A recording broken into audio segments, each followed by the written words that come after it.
to the Gang Tackle, where we blitz every down and call it like we see it. I am Donji Young, alongside Brandon, B-Trill, Cottrill, and Dylan Schatzel. We've got a loaded show today. We're talking pressure across sports, breaking down what's trending, and diving into the draft. And I've got a flag on the play tonight that says a lot about the state of college sports. So let's get into it. And let's begin tonight's show talking about pressure. Not hype, not headlines, real pressure. And nothing says pressure like playoff hockey. Are we sleeping on the National Hockey League playoffs? That's a pretty good question. And what does it feel like? Playoff hockey is more intense than any other sport, but gets the least attention. So let me start with you, Dylan. Why do you think NHL playoff hockey doesn't get the hype it deserves? Well, I don't know. That's a really good question because I actually enjoy hockey. I think a lot of America enjoys hockey. I just don't think the market is as big as some of the other major sports that are out there. I think hockey should get picked up a lot more often. I don't know. I really don't know that question, to be completely honest with you. I really think that, this should be marketed more. I wish I knew the logistics of it, but I really don't know. It should get the credit it deserves, though. Yeah, I agree. What do you think about that, Trill? Yeah, actually, I can speak on experience. I lived in Vegas as I saw a hockey team and franchise get born. So I got to see the Golden Knights get born. And I saw playoff hockey pretty quick as they were in the Stanley Cup within the second year. The playoff hockey there, with it being Vegas, was pretty insane. So I think that added to the sport, adding an expansion team. Their Saturday playoff hockey was bottomless mimosas and big projector screens right on the strip. And it was the best playoff atmosphere you could think of, but with other smaller markets, as we're speaking of, there's hope there with expanding. But yeah, it's not as big as, of course, a NFL playoff game, a NBA playoff game, but it's on the rise. It's on the rise with expansion teams and different theatrics that Vegas brought to the sport as well. I agree with that on Trill. Let me ask you guys this, though. I know a lot of people say they don't like hockey because it's a little too barbaric. I mean, when the gloves hit the ice, we know what happens. So let me ask you guys this question, and I'll start with you, Trill. Is fighting part of the culture, or is it something that the league should move away from? Fighting is the culture. I love the phrase that, went to a fight and a hockey game broke out, because when there's that many fights in a game, it's intense, and it's usually playoff hockey or it's rivals. Those are when the big fights come out, where you see before or as soon as that puck is dropped to open the game, before a word is said, gloves are dropped.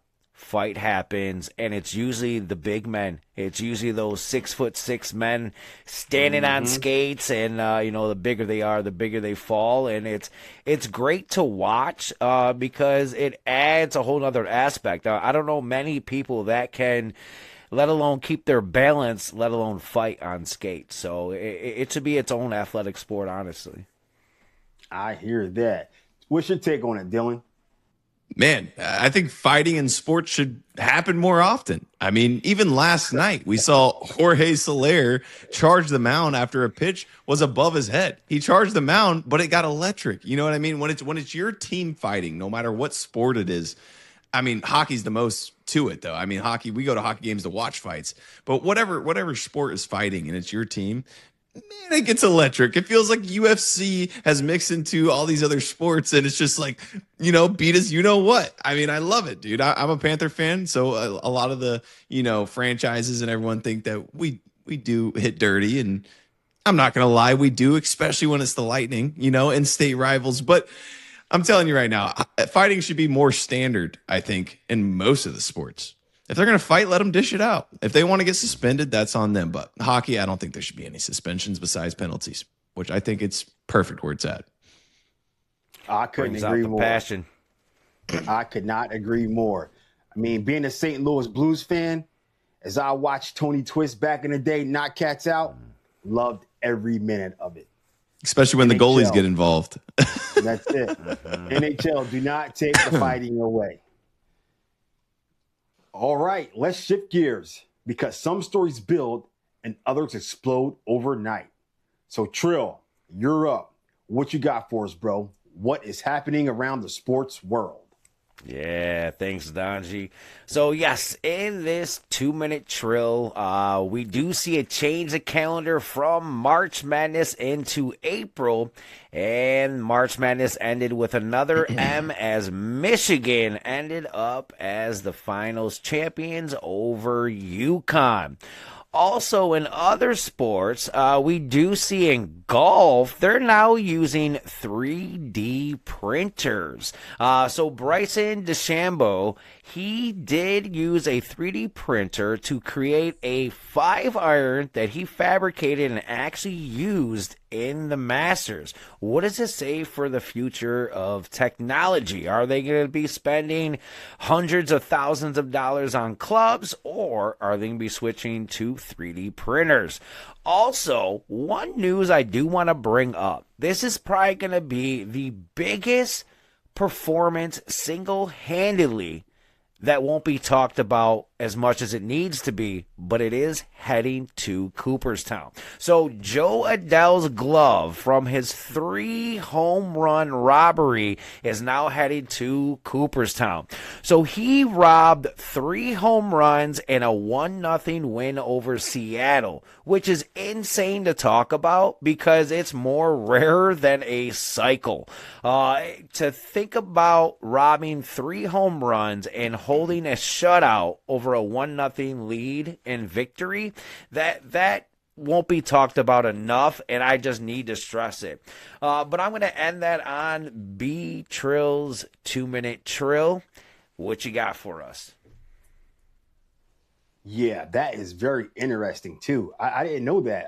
As far as that is that rare for that to happen. A 3-home run robbery. Wow. I mean, dude, Joe Adell was electric that night. I mean, considering the game was 2-0 for the Angels, and then Adell robs 3 homers. I mean, dude, like he even had, I don't know if you guys saw the photo of it, but he was standing in the crowd after he robbed one of them, just holding it up. And someone got to the most iconic photo ever. Like they should hang that in the Angel Stadium because there's not really much to hang in the Angel Stadium, if you ask me. I mean, besides, the Tyler Skaggs and Mike Trout. But, right, dude, that's going to go down in history. I don't think anyone else is. I can't see that happening again, to be completely honest with you. Yeah. You figure 1 is lucky enough, right? But 3, forget about it. Yeah. So sports nowadays. I mean, you got a Tani being a pitcher, hitting dingers and throwing shutouts, and now we got 3 robbed home runs in a game by one single player. It's crazy. I just hope he doesn't get cursed that they're taking his glove to Cooperstown before the year's over. That's just my thing. That's a good point. That's a good point. But hey, Trill, let me circle on back to these golf clubs being 3D printed, because you brought up a good question. I know that these golf companies who are demanding these astronomical prices for their golf clubs, they cannot be happy about this. They cannot be happy about it. And I tell you what if he actually wins? Yeah. What if he wins with a 3D printed club? Yeah, no, it's crazy. I mean, is it going to be considered cheating? Is it almost like corking the bat or doing something different because you're making your own fabrications? It's not coming off the market. So, yeah, I mean, I completely think that it could be considered cheating. I mean, who knows? But did DeChambeau create his new theory? I don't know. Maybe DeChambeau's marketing skills are coming out right now, and he's going to have a whole line of golf clubs and absolutely destroy the market. But let's see what they do about that. They're calling him the mad scientist. Hey, a win is a win, right? How's that saying go? If you ain't cheating, you ain't trying. And if my money's on him. And if you get caught, you ain't trying hard enough. All right. So with that being said, let's just jump right into Dylan's draft watch. So Dylan, the floor is yours, bro. What do you got for us? Yeah, I'm going to keep it short and simple today. I mean, like I've said the past couple of videos, to be honest, but we got Fernando Mendoza today. I mean, we're just going to talk about the number 1 overall pick today. I mean, with the signing of Kirk Cousins and, the monstrous deal that his agent keeps getting him, and the weird, odd-like appearance between Kirk Cousins and Mendoza. I don't know if you guys saw the face-by-face photo, but they look strangely and oddly alike. But I do think the Raiders are doing that right. But let's get back into Mendoza and about his pro day. Mendoza had a great pro day. He even put on 11 pounds since his combine. I mean, he's weighing in at 236. 11 pounds in a matter of weeks is, hard for some people to do unless you're a wrestler or going to be a professional athlete, I guess you want to say. But Mendoza, yeah, he completed 54 out of 56 of his passes at Pro Day. All 32 teams were in attendance, which, I mean, maybe they wasted a trip. I don't know why they went out there, but, maybe they're out there for the other players. We'll just go with that. But 11 Raiders higher-ups were in the building. Tom Brady showed up as well, of course. So, yeah, I think he's locked in at number 1. Mendoza also stated that he really wants to play with his teammates from college in the NFL, but we all know that's very highly unlikely unless the Raiders, go try to get one of his guys. But I think Mendoza sitting behind Kirk Cousins is a good move for the Raiders, at least for a couple of years to progress him into the player that he can be. And I think they're honestly identical players in my eyes. But I think Mendoza, locked at number 1. Obviously, we all know that. And I think it's going to be a good spot. Had a great pro day, so we'll see how it goes. Okay. So, Trill, let me ask you this. Dylan mentioned the fact that Mendoza more than likely is going to go to the Raiders, which we pretty much all expect. And he also brought the fact how they just signed Kirk Cousins. So, week 1, who do you think gets the nod? Well, I think it's Kirk Cousins to start the season. You always say you want the rookie quarterback to sit, to learn, to, be a sponge and take as much as you can in, especially in that meeting room. And while they sit on the sideline, you kind of get a sense of the timing. Of course, we all know the NFL is just a fraction of the timing that they were getting in college. It is so much faster. So with that, the decision time has to be faster. Not that Mendoza isn't up to it. It's just you always want your quarterback to sit a little bit, and that's why they're bringing in Kirk Cousins. But yes, what Dylan was saying, it looks like it's the first father-son duo that is not father-son. But yeah, they are almost identical with I saw the split. It was hilarious. So yeah. Okay, Dylan. So let me ask you this: we all assume that who the number 1 pick is going to be. Who do you think is going to be the second quarterback off the board? Oh, I mean, all roads lead to Ty Simpson at this point. I'm going to be completely honest. Dan Orlovsky, speaking very highly of Ty Simpson. Now, for me, after having Tua as my quarterback, I don't really trust any Alabama quarterbacks anymore. I mean, unless your name's Jalen Hurts, but he didn't finish Roll Tide, right? But Ty Simpson, I mean, he shows good glimpses of what he can do. In our luck, the Dolphins might end up somehow wasting a pick on him, but let's hope not. But Ty Simpson, I definitely think is going to be the second quarterback taken off the board in this year's draft. All right. Ty Simpson, second QB off the draft board. All right. So we've talked present, we've talked future. Now it's time to talk accountability. And tonight's flag on the play starts with a promise made to a program, a promise made to players, and a promise that didn't even last a year. We're talking about Will Wade. And more specifically, we're talking about how he walked out on NC State Wolfpack men's basketball after just one season to go right back to the LSU Tigers. Let's call this what it is. This wasn't a transition. This wasn't a tough decision. This was a man making a promise and breaking them the second something better came along in just 1 year. 1 year. That was all it took. 1 year of recruiting. 1 year of building relationships. 1 year of selling a vision, and then gone. Gone. And here's the part that they really doesn't sit right. He didn't even have the decency to look these players in the eye. He didn't stand in front of the program and own the decision.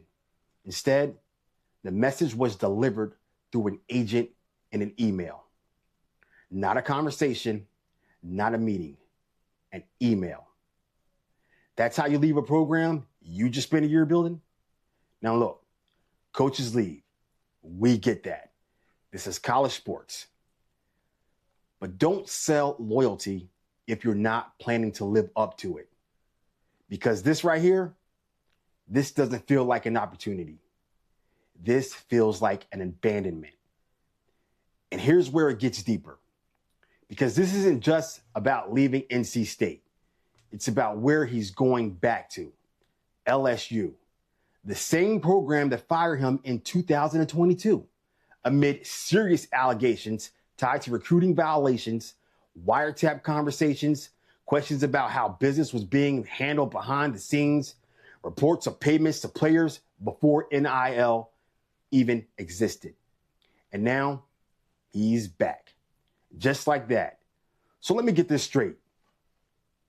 A coach fired under controversy lands another major job, builds trust at a new program, and then walks away after 1 year and still ends up right back where he started.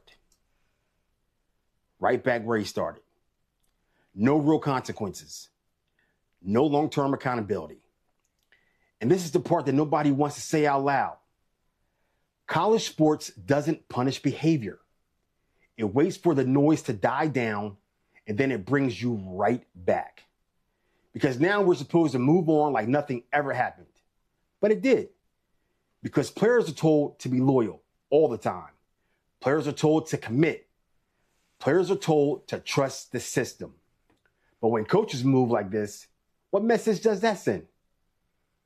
And yeah, NIL changed the game. Look, we get it. Players can transfer.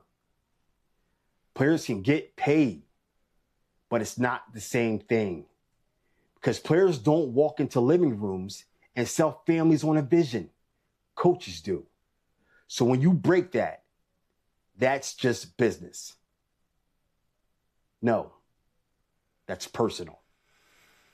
And LSU bringing them back, that tells you everything.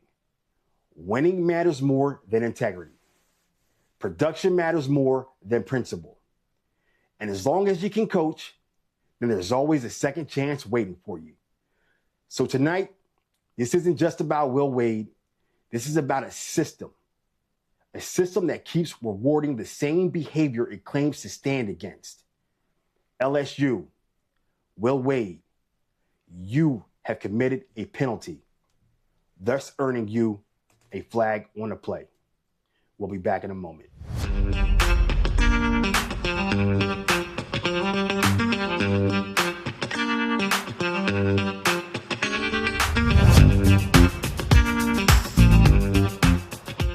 Thanks for sticking with us here at the Game Tackle.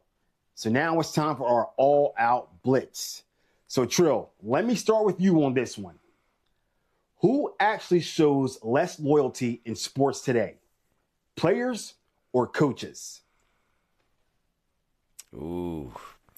Well, I would have to go with players. Unfortunately, coaches, they're kind of in there for the long run. They have to almost sell their game plan for the next 5 years to the ownership, possibly to the GM.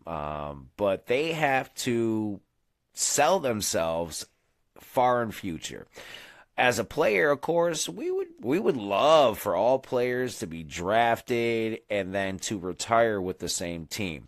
That doesn't happen. Money talks. Money moves players. A lot of times, so does championships. If you're stuck on a bad team year after year, but you are making good money, you're only missing that championship. So it's hard for a player to stay loyal.